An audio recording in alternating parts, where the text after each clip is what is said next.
चालू कर। कौन सी फूल लेंगे? चित्तनोटा चित्तनोटा।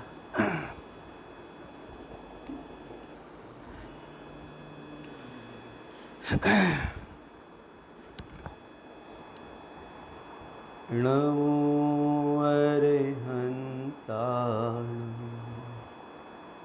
नमो सिद्धाण, नमो आयर्याण, नमो वज्रायाण, नमो लोय सविसामून्, मोक्षमार्गस्य नेतारं वेत्तारं कर्मभूभृताम्, ज्ञातारं विश्वतत्त्वानां वन्दे तद्गुणलब्धये। अनन्तधर्मिणस्तत्त्वं पश्यन्ति प्रत्यगात्मना, अनेकान्तमयी मूर्ते नित्यमेव प्रकाशिताम्। श्री वीतरागदेव शास्त्र जयवंत। यह श्री ममल पहोड़ जी ग्रंथादिराज विराजमान हैं। आचार्य श्रीमद जिन तारण स्वामी द्वारा विरचित ममल पहोड़ जी की 77 चित्तनोटा फूलना का भी यहाँ पर मैं वांचन सुन रहा था। मुझे भी ऐसा लगा कि क्यों ना चित्तनोटा फूलना पर बोलना है। उमेश भैया की आवाज़ तो आ ही रही थी, देखे है ना। चित्तनोटा रे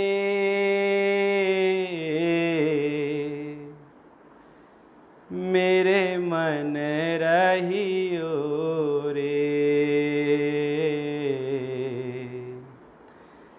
यह उपजियो है ममल सुभा। क्या कहते हैं आचार्य? चित्तनोटा। चित्तनोटा शब्द का अर्थ आपके सामने करता हूँ। चित्त का अर्थ होता है मन और नोटा का अर्थ होता है चंचलता। नोटा नट शब्द से बना है, जिसका अर्थ होता है इंद्र, जिसका अर्थ होता है बैल, जिसका अर्थ होता है चंचल चित्त। तो हे चंचल चित्त मेरे मन रहियो रे। चित्त में जो अस्थिरता है, उस चित्त में स्थिरता हो, तो उन्होंने मन से यहाँ पे कहा है मन रहियो रे। तो मन का अर्थ वास्तव में ज्ञान होता है। मन का अर्थ वास्तव में ज्ञान होता है। इस फूलना की जो पहली लाइन है, जिन उवेस्यु न्यान मऊ अर्थति अर्थ है जोई। देखिए, ये बड़े ग्रंथ कहलाते हैं और बड़े ग्रंथों के लिए थोड़ा बहुत न्याय व्याकरण का अभ्यास होना चाहिए। बिना न्याय व्याकरण के अभ्यास के बिना इन बड़े ग्रंथों का अर्थ समझना सामान्य बुद्धिजीवों के बस की बात नहीं है। जिन उवेस्यु न्यान मऊ, जिनेन्द्र भगवान ने आत्मा का स्वरूप कहा है। ज्ञान मऊ, मऊ माने स्वरूप, ज्ञान स्वरूप। जिनेन्द्र भगवान के उपदेश में किसका स्वरूप आया? ज्ञान स्वरूप, आत्मा का स्वरूप आया है। कैसा आत्मा? अर्थति अर्थ है जोई। प्राकृत में जोई शब्द का अर्थ होता है देखना, अवलोकन करना, जानना। मतलब ये हुआ कि वस्तु को अर्थ से देखो, उसके स्वभाव से देखो। तो प्रत्येक वस्तु जगत की कैसी है? उत्पाद व ध्रुव युक्त है, द्रव्य गुण पर्यायमय है। क्योंकि इसमें जो 30 शब्द लिखा है, वो 30 शब्द 30 अर्थ, 30 अर्थ का मतलब होता है द्रव्य, गुण और पर्याय। 30 अर्थ का और क्या अर्थ होता है? उत्पाद व्यय और ध्रुव। 30 अर्थ का और अर्थ क्या होता है? मन, वचन और काय। सो यहाँ मन, वचन, काय की चर्चा नहीं है। यहाँ तो द्रव्य अर्थ, गुण अर्थ और पर्याय अर्थ की बात है। जो अर्थ शब्द होता है, अर्थ शब्द व्याकरण में एक री धातु होती है उमेश भैया, री धातु होती है। री धातु से अर्थ शब्द बनता है जिसका अर्थ होता है प्राप्त करना। तो यहाँ पे तीर्थ कहकर क्या कहना चाहते हैं आचार्य? तीर्थ कहकर ये कहना चाहते कि प्रत्येक वस्तु अपने द्रव्य गुण पर्याय में रह करके ही परिणमन करती हैं। ऐसी विश्व की जातीय अपेक्षा 6 और अनंत अनंत वस्तुएं हैं। संख्या की अपेक्षा देखा जाए तो अनंत, और जाति की अपेक्षा देखा जाए तो 6, जीव, पुद्गल, धर्म, अधर्म, आकाश और काल। उसमें जीव राशि अनंत हैं, पुद्गल अनंतानंत हैं, धर्म द्रव्य एक है, अधर्म द्रव्य एक है, आकाश द्रव्य एक है और काल द्रव्य लोक प्रमाण असंख्यात हैं। ये प्रत्येक द्रव्य, चाहे वो जीव हो, चाहे पुद्गल हो, चाहे धर्म अधर्म आकाश काल, कोई भी द्रव्य हो, प्रत्येक पदार्थ द्रव्य गुण पर्याय में है। तीर्थ उसका द्रव्य गुण पर्याय, यही उसका तीर्थ है। और इसे अर्थ शब्द कहकर आचार्य ये बतलाना चाहते हैं कि जो अर्थ शब्द बना है वो री धातु से बना है और जिसका मतलब होता है प्राप्त करना। देखो, अर्थ शब्द के कई अर्थ होते हैं। अर्थ माने प्रयोजन, अर्थ माने मतलब, अर्थ माने सार। यहाँ अर्थ का मतलब है प्राप्त करना। क्या प्राप्त करना? बोले द्रव्य को अर्थ क्यों कहा? द्रव्य को अर्थ कहते हैं, गुण को अर्थ कहते हैं, पर्याय को अर्थ कहते हैं। तो द्रव्य को अर्थ, गुण को अर्थ और पर्याय के अर्थ, इन तीनों के समूह को पदार्थ कहते हैं। 3 पद है ना, द्रव्य, गुण और पर्याय। तीनों पदों के समूह को पदार्थ कहते हैं। तो इनको पदार्थ क्यों कहा? इनमें अर्थ शब्द लगाए तो अर्थ क्यों लगा? किस विवक्षा से कहा है, किस अपेक्षा से कहा है और किस प्रयोजन से कहा है? प्रत्येक श्रोता को व्याख्यान के काल में ये बात अवश्य समझना चाहिए कि वक्ता जो प्ररूपणा कर रहा है वो किस अपेक्षा से कर रहा है और किस प्रयोजन से कर रहा है। तब ये बात सिद्ध होती कि वक्ता से श्रोता का लक्षण दीर्घ है। ये श्रोता की जिम्मेदारी बनती है कि वक्ता जो प्ररूपणा कर रहा है वो किस अपेक्षा से कर रहा है और किस प्रयोजन से कर रहा है। तो गुरु महाराज ने यहाँ जो विवेचना करे हैं उन्होंने किस प्रयोजन से करे हैं और किस अपेक्षा से करे हैं, ये हम श्रोताओं की जिम्मेदारी बनती है कि यहाँ अर्थ लिखा तो अर्थ का मतलब क्या होता है? तीर्थ, अर्थ माने होता है प्राप्त करना। द्रव्य को अर्थ इसलिए कहते हैं क्योंकि द्रव्य गुण और पर्याय को प्राप्त होता है। गुण पर्यायवत द्रव्यम, द्रव्य कहते किसे? जो गुण और पर्याय का समूह है उसे द्रव्य कहते हैं। तो द्रव्य को अर्थ इसलिए कहते हैं क्योंकि द्रव्य गुण और पर्याय को प्राप्त होता है।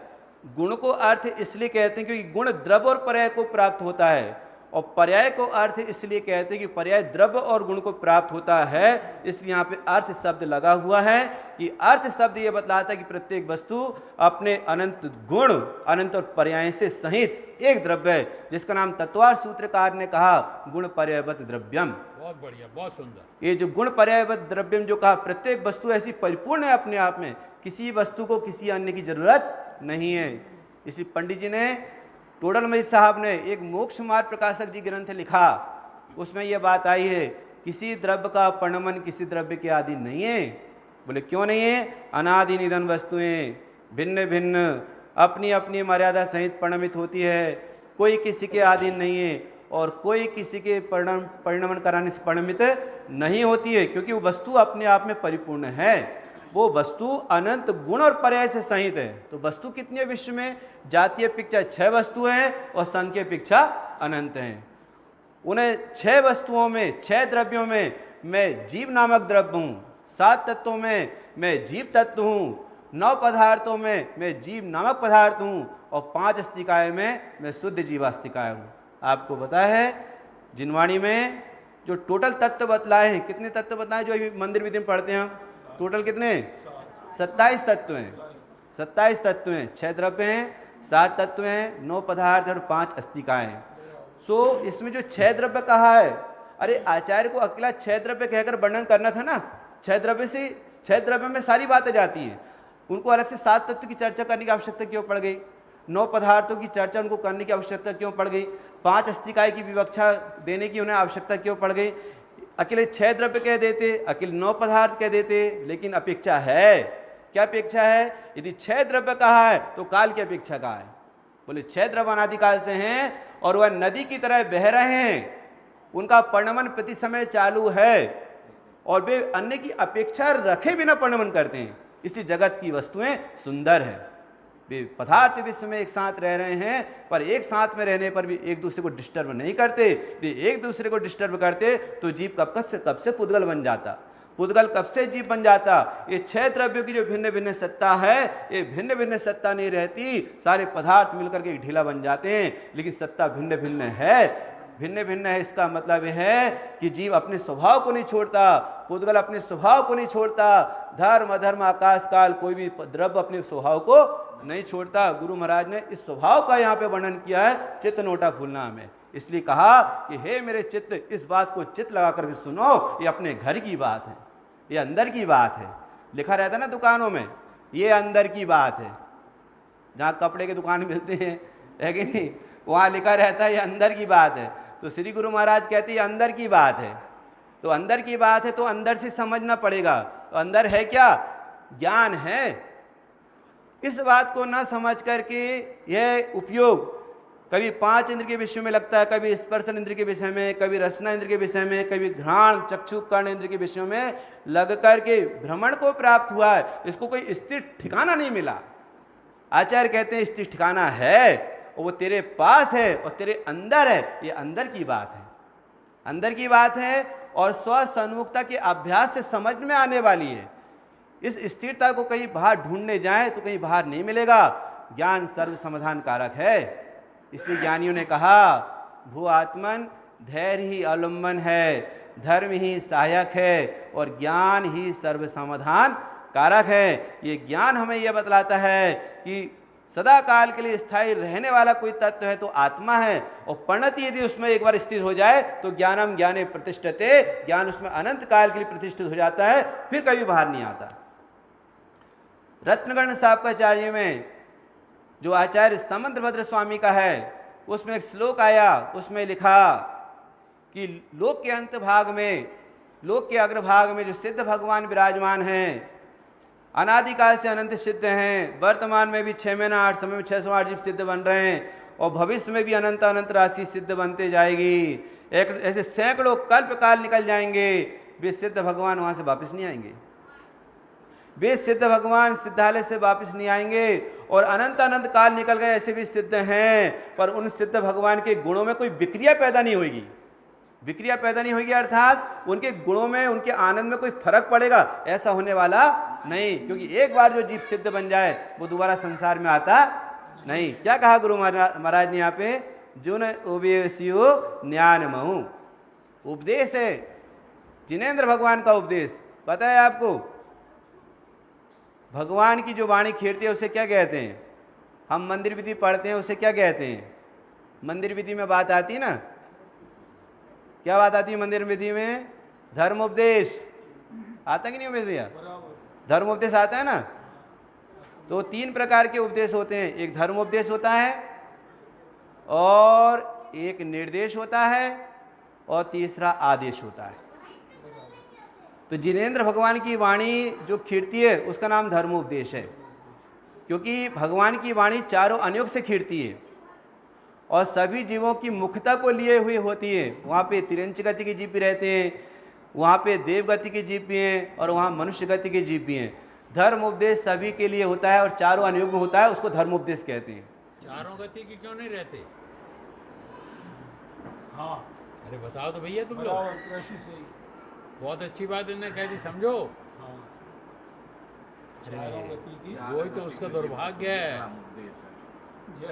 मतलब पंडित साहब का कहना यह है कि भाई इस भगवान के संरक्षण में 3 गति के जीव रहते हैं, चारों गति के जीव नहीं रहते। चारों गति में कौन सा जीव है ऐसा जो जिनवाणी सुनने से वंचित रहता है?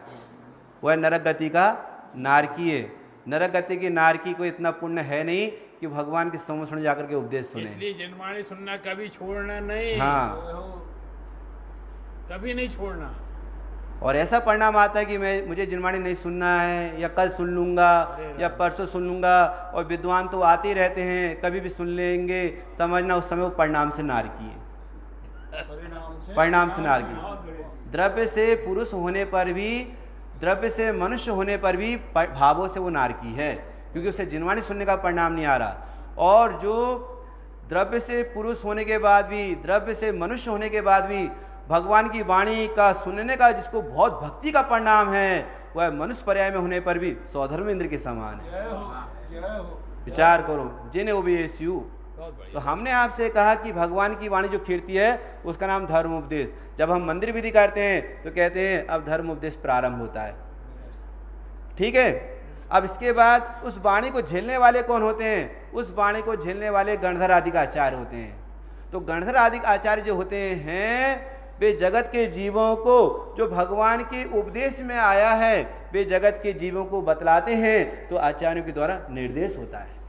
उपदेश तीर्थंकरों का है। देखो यहाँ पे यह प्रमाण, स्पष्ट प्रमाण है, जिन्हें ओबीएसयू, ये जिनेंद्र भगवान का उपदेश है। हमने तो निर्देश किया है, हमने निर्देश किया है, आपको सूचित किया है, आपको संकेत दिया है कि देखो वस्तु का स्वरूप ऐसा होता है। ऐसी ये वाणी भगवान की है और भगवान की वाणी में वस्तु का स्वरूप ऐसा आया है कि प्रत्येक पदार्थ अपने स्वचतुष्ट में रह करके प्रणमन करता है। किसी द्रव्य का प्रणमन किसी द्रव्य के आदि नहीं है। और उन्हें जो प्रणमन कराना चाहता है वो सबसे दुनिया का सबसे बड़ा मूर्ख है। बोलो, किसी द्रव्य का प्रणमन किसी द्रव्य के अधीन नहीं है। यदि अधीन होता तो गुरु महाराज यहाँ क्या क्यों लिखते? अर्थ अति अर्थ है जोई। भाई पदार्थों को तीर्थ रूप देखो। अर्थ है माने पदार्थ, जोई माने देखना, और अर्थ अति माने द्रव्य रूप, गुण रूप और पर्याय रूप। जैसे एक सुवर्ण पदार्थ है, सोना है। अब 10 तोले का सोना, पहले उसकी करदोनी थी भैया, वो करदोनी की अवस्था में था। आज हमने क्या बना लिया? उसका कंगन बना लिया, कुंडल बना लिया। तो बताओ सोना कितना कम हुआ? अरे करदोनी से हार बना लिया ना, कंगन बना लिए ना, तो सोना कितना कम हुआ? सोना कितना था? 10 तोला था। 10 तोले सोने का ही हमने करदोनी देखी, 10 तोले सोने की हमने करदोनी से हार बनते देखा, कंगन बनते देखा, लेकिन उसके सुवर्णत्व में कोई फर्क नहीं पड़ता, केवल अवस्थाएं चेंज हुई है। जो 10 तोला सोना 10 तोला है, जो उसकी ध्रुवता है, 10 तोला जो 10 तोला सोना है ये उसकी ध्रुवता है, और उसकी पूर्व अवस्था करदोनी की थी। तो करदोनी रूप अवस्था का व्यय हुआ और हार रूप अवस्था का उत्पाद हुआ। तो ये तो करदोनी का व्यय हुआ किसमें हुआ? उसी सोने में। और हार का उत्पाद हुआ किसमें? उसी सोने में। और मौजूदगी रही दोनों अवस्था में किसकी? सोने की। व्यय की अवस्था में भी और उत्पाद की अवस्था में भी सुवर्ण की मौजूदगी रही। तो जो मौजूदगी रही सुवर्ण की उसको द्रव्य कहते हैं। जो करदोनी का व्यय हुआ है, करदोनी का नाश हुआ है, उसे पूर्व पर्याय का व्यय कहते हैं। और जो हार की दशा आई है उसे उत्पाद कहते हैं। तो जिसमें उत्पाद हुआ है उसी में व्यय हुआ है और वह सोना कायम रहा है। ये तीर्थ संजोई। वस्तु को तीर्थ रूप देखना, द्रव्य से देखना, गुण से देखना और पर्याय से देखना। जिसकी पर्याय दृष्टि है वो कहता है मेरी करदोनी थी तो मेरी करदोनी कहाँ गई? सुवर्ण के पास, सुवर्णकार के पास जाए, मैंने तो आपको 10 तोले की करदोनी दी थी। काय के लिए दिया था? हार बनाने के लिए। तो वो मेरी करदोनी कहाँ गई बाबूजी? तो सुवर्णकार कहता भैया चाहे करदोनी हो चाहे हार हो, सोना कितना दिया था? बोले 10 तोला दिया था। तो नाप कर देख। और जब नाप कर देखता है तो सोना उतने का उतने दिखता है। सुवर्णकार को कोई फर्क नहीं पड़ता। वो तो देखने वाले का नजरिया है। जो पर्याय दृष्टि से देखता है उसको बदलते हुए पर्याय में अपनापन होने के कारण वो दुखी होता है। स्वर्णकार को कोई फर्क नहीं पड़ता, चाहे करदोनी बना लो चाहे हार बना लो, सोना तो 10 तोले का 10 तोला है। चाहे मिथ्यात्व की अवस्था हो चाहे सम्यक की अवस्था हो, चैतन्य तत्व में कोई फर्क नहीं पड़ता। ममल स्वभाव तो ममल स्वभाव है और है। उत्पाद व्यय होने पर भी उसमें कोई फर्क पड़ता नहीं। तीर्थ जोई, वस्तु को तीर्थ रूप ऐसा देखना चाहिए। पर्याय को व्यय रूप से देखो, पर्याय को उत्पाद रूप से देखो, और पर्याय जिसके आधार से होती है उस द्रव्य को जो का त्यों देखो। पर्याय दृष्टि छोड़ो और स्वभाव की दृष्टि करो। मुक्ति का मार्ग प्रारंभ यहाँ से हो जाएगा। ये जिनेंद्र भगवान का उपदेश है। समझ में आया? चित्त नोटारे, हे मेरे चित्त इस बात को ध्यान लगाकर सुन। तेरी चंचलता है ना, तेरी जो अस्थिरता है वो सब नष्ट हो जाएगी। और तू एक बार स्वभाव को देख लेगा तो तेरा चित्त अनंत काल के लिए स्थिर हो जाएगा। मेरे मन रहियो रे, मेरे ज्ञान में, मेरे मन में। आचार्य कुंद देव का एक ग्रंथ है प्रवचन सारी परमागम, उसकी गाथा 80 है। उस 80 नंबर गाथा में आया कि अरहंत का स्वरूप पहले मन से समझा जाता है। ये शब्द लिखा उसमें, अरहंत का स्वरूप पहले मन से जाना जाता है, मन से। जिसने पहले अरहंत का स्वरूप मन से जाना उसका गृहीत मिथ्यात्व चला गया, और उन अरहंत के समान जिसने अपना स्वरूप जाना उसका अगृहीत मिथ्यात्व चला गया। गृहीत मिथ्यात्व जाने से वो व्यवहार समकीति कराया, और अगृहीत मिथ्यात्व जाने से वो निश्चय समकीति कराया। मन से अरहंत का स्वरूप जाना जाता है। इसलिए चित्त नोटा रे मेरे मन रहियो रे, यह उपजी हुए ममल स्वभाव। भाई अपने चित्त को स्थिर करना है तो तेरा जागतो जीव उगो छे तेरे पास है और है। एक बार दृष्टि तो इधर कर, पर्याय दृष्टि छोड़ और स्वभाव की ओर देख। हाजरा हजूर भगवान चैतन्य स्वरूपी आत्मा सब जीव के पास मौजूद है, आज भी है, कल भी था और अनंत काल बाद भी रहेगा। ऐसी कितनी देह मिलती रही, कितनी पर्याय मिलती रही, कितने संयोग मिलते रहे, कितने विभाव के परिणाम आते गए, कितनी कषाय आते गई, कितने पाप के परिणाम आते गए, कितने पुण्य के परिणाम आते गए। इस चैतन्य की ममलता में कोई फर्क पड़ता नहीं। यह उपजीव है ममल स्वभाव, ये उपजा है। उपजा है माने ये प्रगट है, ये स्पष्ट है, ये प्रत्यक्ष ज्ञाता द्रव्य है। अलिंग ग्रहण का छठवां बोल है प्रवचन सार जी की गाथा 172, उसका छठवां बोल, उसमें आया कि आत्मा प्रत्यक्ष ज्ञाता द्रव्य है। पर हमें तो यहां सुनना है तो सुनो, उपजीव है ममल स्वभाव, ये प्रत्यक्ष ज्ञाता द्रव्य है। इसकी एक बार दृष्टि तो कर, देख तेरी परिणति में अतीन्द्रिय आनंद का प्रभाव चालू हो जाएगा, और अनादिकाल के मिथ्याद और अज्ञान भाव क्षण मात्र में दूर हो जाएंगे। इतनी ताकत है आत्मा की। और जो ताकतवर आत्मा है वो कौन है? मैं ही हूं। अपने स्वरूप पर इतना विश्वास नहीं आता जीव को। यदि एक बार विश्वास आ जाए ना, ये मोह की धज्जियां उड़ जाएंगी। ये मोह कहाँ जाकर गिरेगा पता नहीं चलेगा, लेकिन मैं सुरक्षित रहूंगा। कितनी सुंदर विवेचना है भाई साहब यहाँ पे। जोयो संजोयो आता ना शब्द, आया ना शब्द, कहाँ आता है? तत्व मंगल पाठ में क्या लिखा वहां पे? धम्म जूतो जिन वरही अर्थ अर्थ संजोय, भय विनाश भय विनाश भय विनाश, भय नाश हो जाता है किसके? भव्यों के। किन भव्यों को? जूमड़ा हूं, जो जानता है इस बात को, जो जानता है इस बात का, जो मनन करता है इस बात को, जो ध्याता है किस बात को? धम्म जूतो जिनवरही। जिनवरही शब्द व्याकरण में बहुवचन के अर्थ में आता है बाबूजी। बहुवचन के अर्थ में आता है जिनवरही। जिनवरही माने जिनेंद्रों ने। कितने जिनेंद्रों ने? तो 98 नंबर की फुलना में लिखा उत्तम नंत जिनम, अनंत जिनेंद्रों ने ये बात कही है। तो जिनेंद्र का स्वरूप जानता है। बोले जिनेंद्र कैसे होते हैं? बोले वीतरागी सर्वज्ञ और हितोपदेशी होते हैं। जो अरहंत के स्वरूप को जानता है, वो आत्मा के स्वरूप को जानता है, उसका मोह क्षय को प्राप्त होता है। इसलिए आचार्य भगवान कहते हैं कि जिनके स्वरूप को जान करके जीव के गृहीत मिथ्यात्व दूर होता है, जिनके समान आत्मा का स्वरूप जानने से अगृहीत मिथ्यात्व दूर होता है, सबसे पहले अरहंत को स्वरूप को जानो। क्योंकि ज्ञान समुच्चय सार जी ग्रंथ में आया अरुओ देवो जायदी, अरहंत का स्वरूप जानो। बोलो भव्य जू मणा हूं। जो भव्य जीव, जू माने जो भव्य जीव मुणहू जानता है और ध्यान करता है। अब आपको लगेगा पंडित जी आप ये अर्थ मन से बता रहे, मैं मन से अर्थ नहीं बतला रहा हूं। मैं जो भी अर्थ कर रहा हूं वो न्याय और व्याकरण के हिसाब से अर्थ कर रहा हूं, और आपको विश्वास नहीं हो तो बाजू में मां सब बैठे हैं।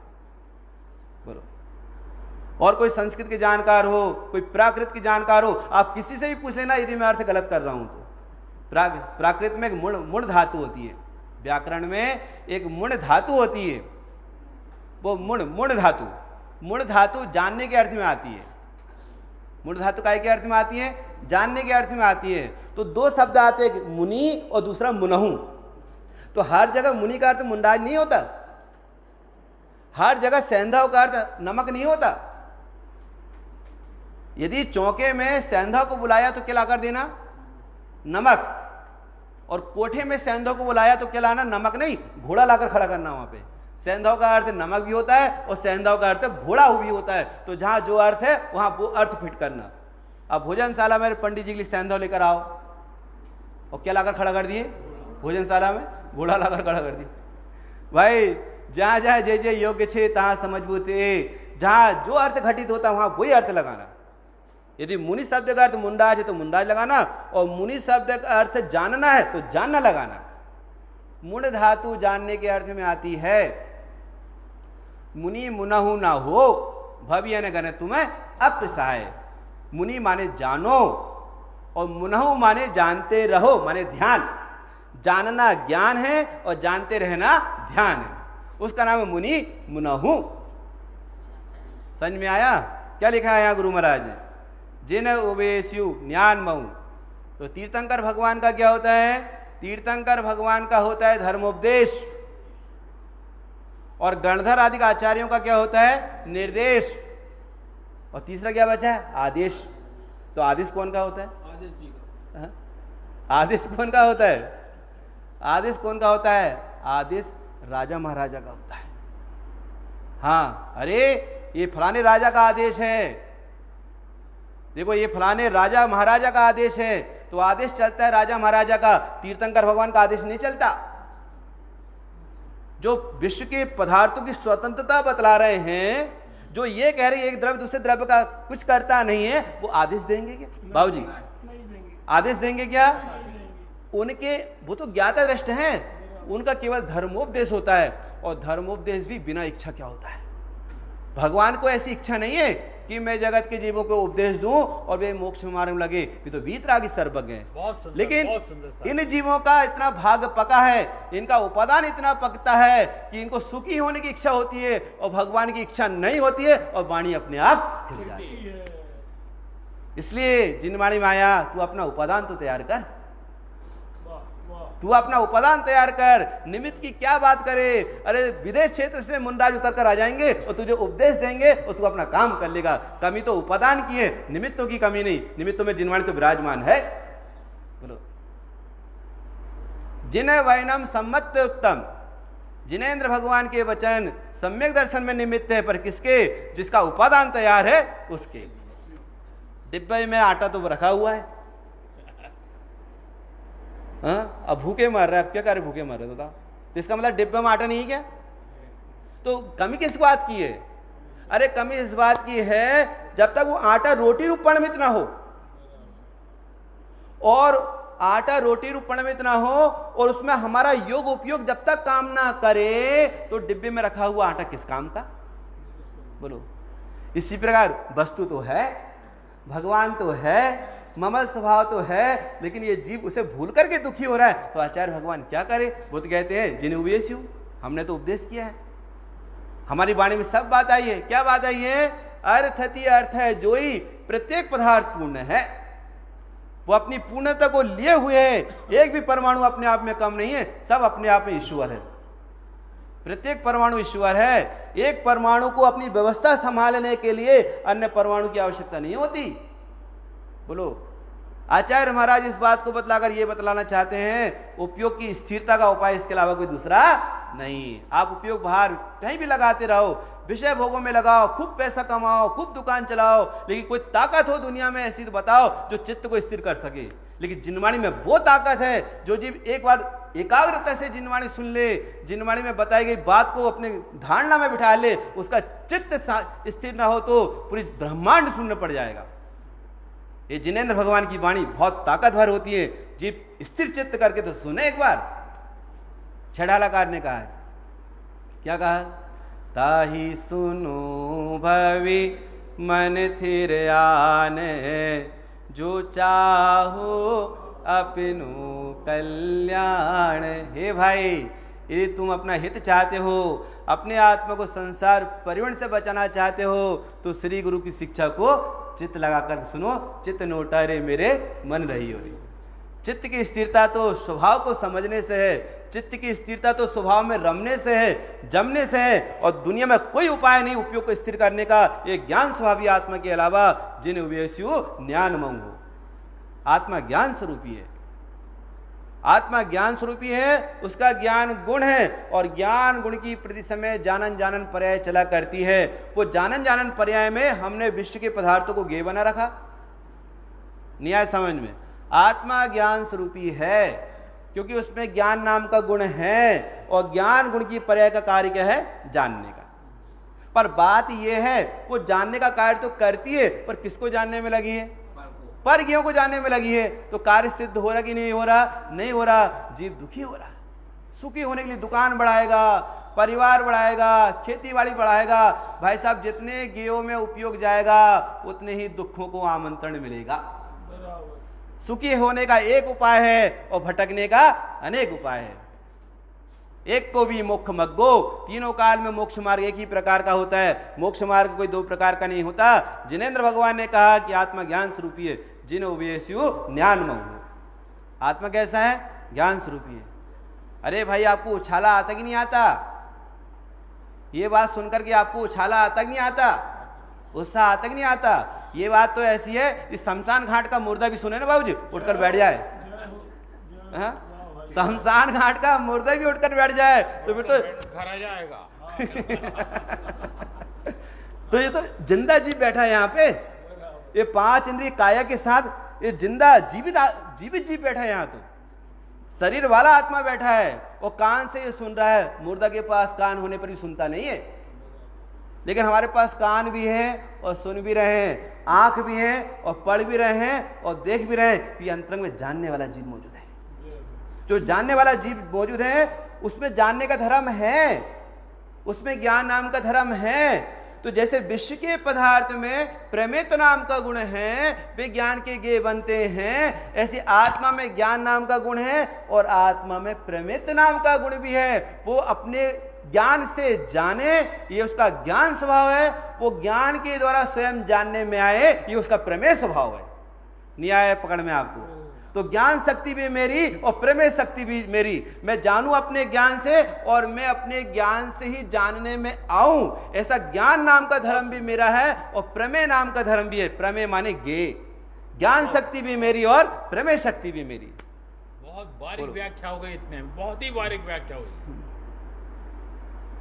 और सुनो, जो ज्ञान शक्ति मेरी है, जो प्रमेय शक्ति मेरी है, मैंने ज्ञान के द्वारा जानता हूं और ज्ञान के द्वारा ही जानने में आता हूं, क्योंकि मैं ज्ञान मय हूं, जिन उभयस्यु ज्ञानमय। ये लिखा ना यहाँ पे, ये लिखा, आप ध्यान से पढ़ो तो सही। सब माल है, देखो माल बहुत है, माल बहुत है।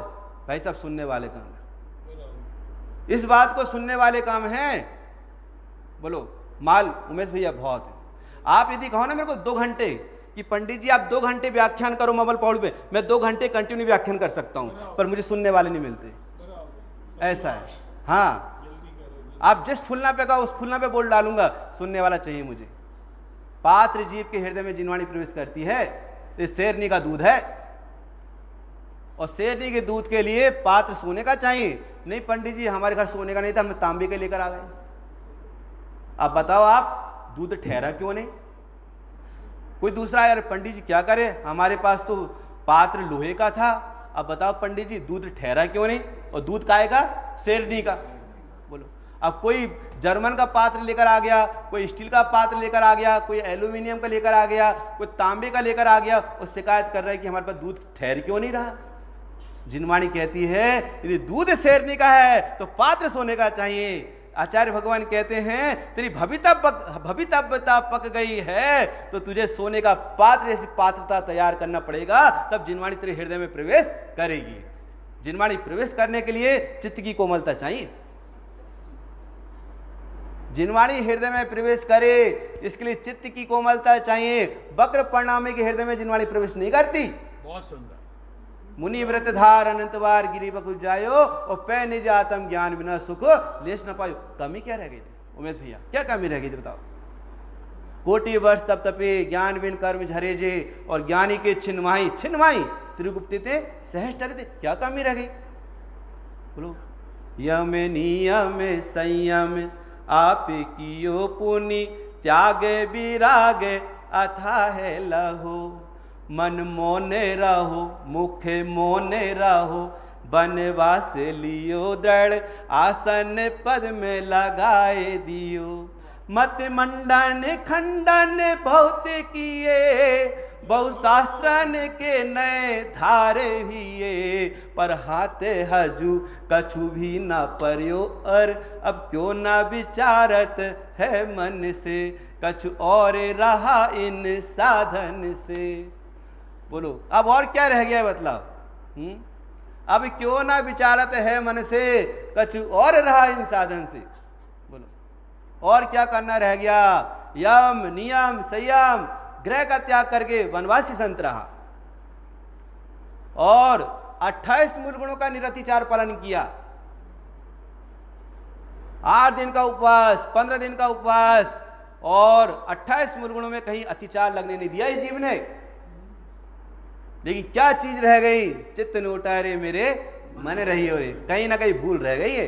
ये तो बाहर की क्रिया में संतुष्ट हो गए, या तो फिर स्वभाव में संतुष्ट हो गए, या तो फिर क्षेपसम ज्ञान में संतुष्ट हो गए। आत्मा प्रतीति का विषय नहीं बन पाया, ज्ञान का ये आत्मा नहीं बन पाया।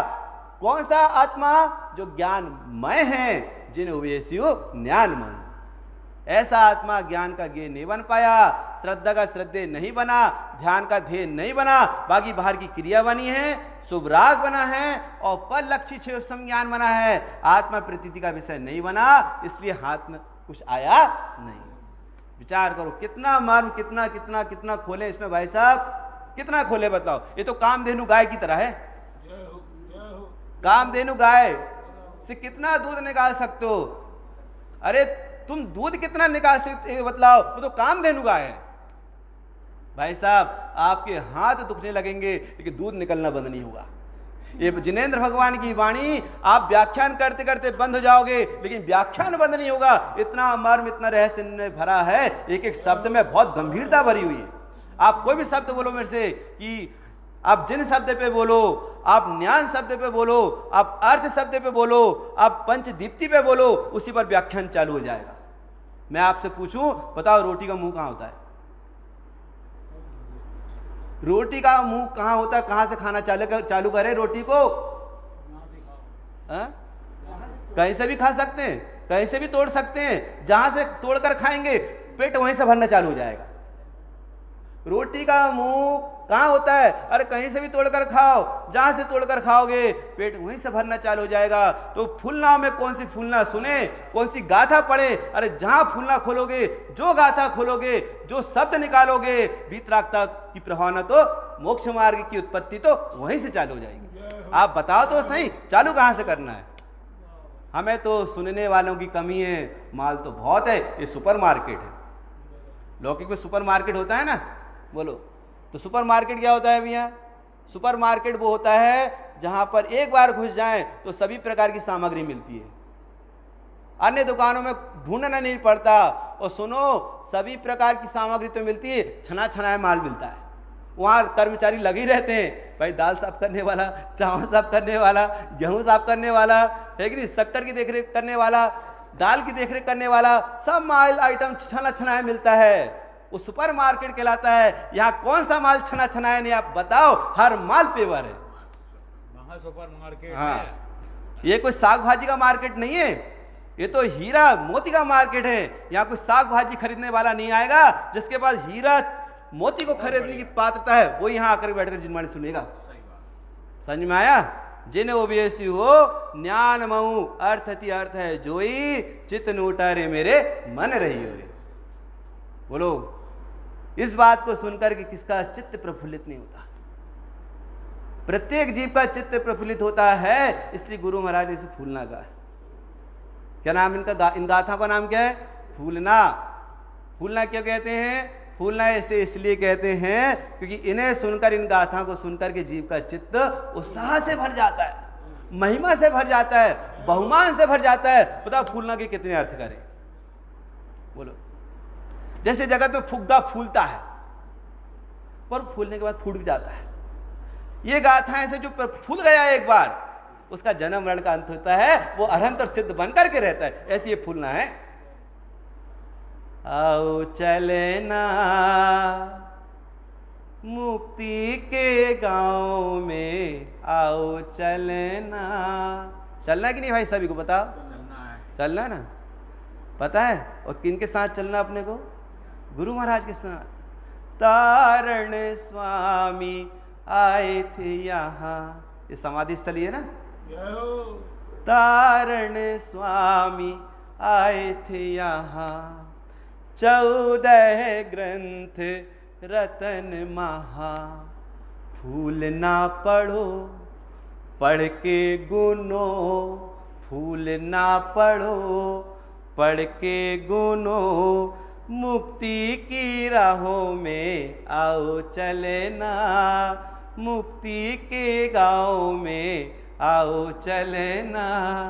कितना रहस्य भरा भाई साहब, बहुत रहस्य है। ये तो बादाम की कटकी है।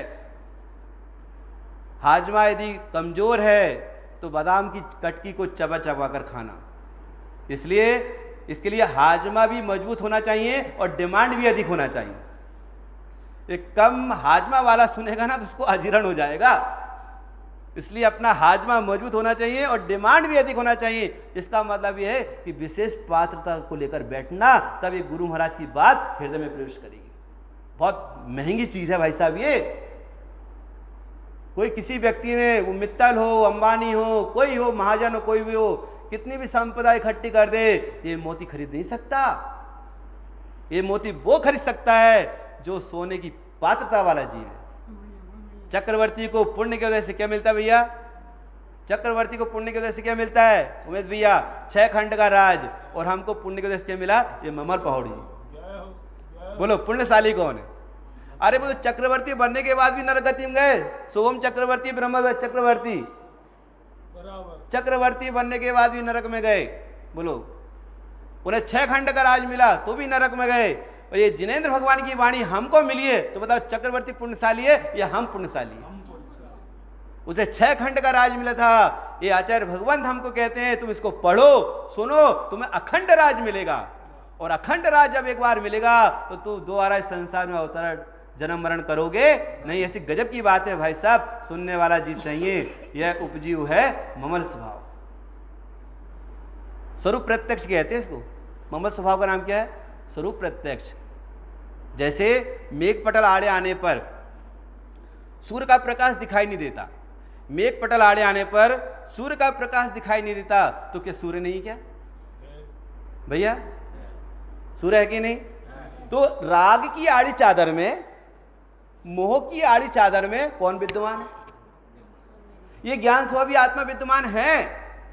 मोह की आड़ी चादर के कारण वो हमें दिखाई नहीं दे रहा। वो काले काले मेघ पटल आड़े आ रहे हैं तो उधर सूर्य हमें दिखाई नहीं दे रहा, लेकिन सूर्य नहीं। क्या सूर्य है? ये मोह की आड़ी चादर के कारण हमें ज्ञान स्वभावी आत्मा दिखाई नहीं दे रहा, तो क्या आत्मा नहीं है? क्या है? ये विश्वास है ना, इसका नाम है उपजीव ममल स्वभाव। सभी के आत्मा उपजा है। बस ये मोह की आड़ी चादर एक बार हट जाए, वो तो है और दिखने लगेगा। वो मेघ पटल आड़ा हो जाए, सूर्य तो है और सूर्य का प्रकाश बाहर आ जाएगा। इतनी गजब की बात है भाई साहब। इसके लिए तो पात्रता की जरूरत है। कषायनी उपशांता मात्र मोक्ष विलास, और भवे खेत प्राणी दया त्या आत्मार्थ निवास। किसको समझ में आएगी ये बात? जिसकी कषाय उपशांत हो। तीव्र कषाय वाले जीव के जिनवाणी प्रवेश नहीं करेगी। कषाय की मंदता वाला जीव चाहिए।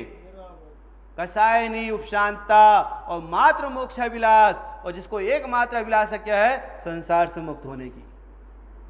और सुनो, भवे खेद, संसार से डरा हुआ हो, 4 गति के दुखों से भयानक लगते हो, डरा हुआ हो। भवे खेद, और प्राणी मात्र पर जिसे दया का परिणाम हो, ऐसी पात्रता वाला जीव हो, उसके हृदय में जिनेंद्र भगवान की वाणी प्रवेश करती है। इस प्रकार से यह वाणी अपने हृदय में प्रवेश करे। इसी मंगल भावना से विराम लेते हैं।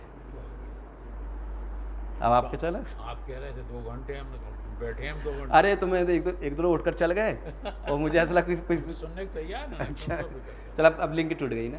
हाँ? तो